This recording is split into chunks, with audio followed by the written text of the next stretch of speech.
Let's come back now and continue the discussion, guys. We're still talking about table tennis. We like the fact that Segun Toriola and Adam of Young picked tickets to the Rio Olympics, but now you see it's almost how many days now? 5 days gone. Yes. And we're not hearing anything. They've qualified for the Olympics. What's next? Yeah. What's next? What's next? That's right. And the normal answer to that, it's preparations. It's playing. You're supposed to sustain that momentum. Exactly. Continue with more preparations. Yeah. Shame. Big shame. Because the guys they've done their parts already. They've qualified. They've been through it all. From their own pockets. To actually go represent Nigeria and qualify. It's incredible. Like it's incredible. We're back to this again. My tongue is a bit twisted, because Oh my goodness. the tennis federation in Nigeria, in my opinion, are doing a fantastic job. That's right. But like the president said, look, this thing is huge. They need help. From the government and corporate bodies. It's capital intensive. A lot goes into preparing these athletes. And it's more than what they can just do. And when you hear Aaron Okobi telling us about how they pay for their own tickets, how they do this and all that, it just shows how much still needs to be done for these guys. But a big question, like Tayo was saying, a big question that you want to ask. What are we really expecting from the Olympics? There was a lot of euphoria about, get a ticket. Okay, now that you got a ticket, what exactly? So your aspiration sometimes shows in the way you react to things. Maybe somebody is thinking, they might not even. They're just going to. They're not going to get those medals. Numbers. So it depends on what you really want. That's right. Yeah. Maybe we're looking at those guys and saying, some of them are not in the medal zone. But anytime should have told us the last time that look. This thing is knockout phase. If you're lucky and you're playing well, on your good day, maybe somebody knocks out number 1, number 2, and you get the chance to play less known opponent. And the day you play, a big guy gets a bad day. That's right. It can happen. And you imagine as a person with a goal, and it's possible. And come on, guys, whatever is worth doing well. Yes. You cannot qualify for the Olympics and then you fold your hands and you're watching your opponents getting ready. Look what we're talking about. We didn't expect to win a team bronze medal at the Commonwealth Games over India. We did it because we had a little bit of luck on our side and a little bit of youthfulness. Ojo Onolapo stepped up, did the unthinkable. But what if Ojo Onolapo wasn't given a chance to feature in Glasgow? We won't even know that he is a table tennis player for the future. So with Adam of Young and Segun Toriola, they've done their part by qualifying for the Olympics. Somebody shouldn't look at them and say they're just going to add to the numbers. Why are we going to put resources on them? That's totally wrong. If we're getting ready for the Olympics, it's the world's biggest sporting event, and you want to have representatives from Nigeria, then we should give them good representation. If you see spending money as investment, you will not feel the pain. That's right. Of spending that money. Because when you spend money on these guys, they will open the door for other guys, and of course you can get mileage when these guys progress.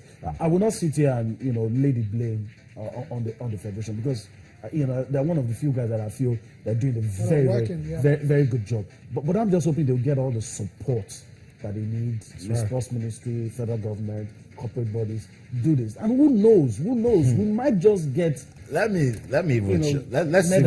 leave table tennis. While we're busy giving table tennis attention, are you forgetting that wrestling should be getting ready for their Olympic qualifying tournament also? And then we've not heard nothing.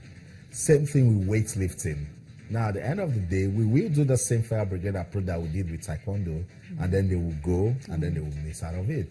Good thing is, we saw reasons to be saying, Segun Toriola did well for himself, Adam of Young did well for herself, but wrestling that has shown so much promise, why do we want to go to the Olympics and put so much pressure on Oduanya Adekunle? You have to sympathize with the Nigerian situation, and I do, It's a reflection of the bigger picture. Absolutely. Why not trying to give excuses for what is going on? But the government has big problems on their hands. While it's not an excuse to neglect sports. But when you fail to plan, you're planning to fail, because it's an Olympic year. That's priority. All along. That's right. It's an Olympic year. And from the time you didn't do well at the London 2012 Olympics, Rio 2016 should be a priority. You should start from London 2012 to say, I'm doing this and I'm doing this just to make the Olympics better. So let's leave it. That's the story.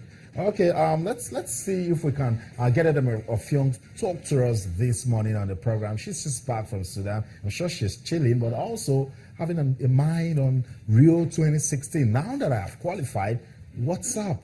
with Edem Offiong. Good morning, Edem Offiong, and welcome to the program. Good morning, Austin. Okay. Congratulations for qualifying for the 2016 Rio Olympics. We want you to walk us through your experience in Sudan. How did you make it happen for yourself and Nigeria? Yeah, it wasn't really easy. That was my first time of playing such a game. The tension was so high, and coming all the way from Madeira, the time different, 3 hours different, and it was really, really difficult for me. But I thank God the game wasn't really easy. Even Shegun, he couldn't sleep. Every time he comes to me to complain that he can't sleep, he has been thinking of the game. I told him the same thing, that it's not easy. And the people we are playing against, they got nothing to lose. They just play their game. And if we lose, it's a very big thing, you know. For them, it's nothing to them if they lose. So they play the game the way they want. Meanwhile, we have to be very careful. And that makes it difficult. It was very difficult, really. Yeah. Talk to me about the Africa Senior Cup. You got close, but lost out in the semis against Dina Meshev. Dina Meshev again. What's it about her game, and how do you intend to overcome Dina Meshev? Because you might just meet her again in the Olympics. Yes, but let's just say she was very lucky time because I played without a coach. You can imagine with the top player playing in the semi-finals without a coach. I was always leading, but at least you need somebody to talk to you and to tell you and to advise you on what to do, because there's no way you can play table tennis with your head and you're thinking about the game, you're thinking of what to play in the next set. It was difficult. I was just playing the game alone. I was just there alone, just me and myself. I was just thinking about the game, thinking about the qualifiers. So it wasn't really easy.